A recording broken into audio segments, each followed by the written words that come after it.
પંચમહાલના ઘોગંબા વિસ્તારમાં દીપડાનો આતંક જોવા મળ્યો છે। દીપડાની દહેશતને દૂર કરવા માટે સ્થાનિકોએ વન પ્રધાનને રજૂઆત કરી છે।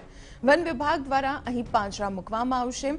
10 દિવસમાં 2 બાળકોનો દીપડા દ્વારા ભોગ લેવાયો છે તો 4 લોકોને દીપડાએ ઇજાગ્રસ્ત કર્યા છે। આ સાથે 4 પશુઓનું પણ દીપડાએ મારણ કર્યું છે। સુરતથી વન વિભાગની સ્પેશિયલ ટીમ આવશે અને દીપડાને ટ્રેક કરીને પાંજરે પૂરવા કવાયત હાથ ધરાશે। ત્યારે વધુ વિગતો મેળવીએ સંવાદદાતા નિકુંજ પટેલ પાસે। નિકુંજ, ઘોગંબામાં દીપડાનો કહેર છે, કયા પ્રકારની કવાયત દીપડાને આખરે પકડવા માટે હાથ ધરાઈ?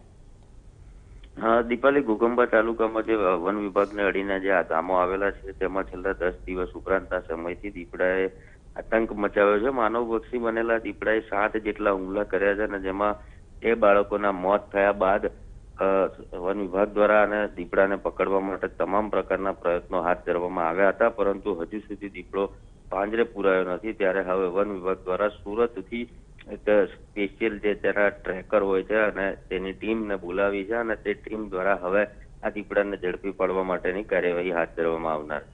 નિકુંજ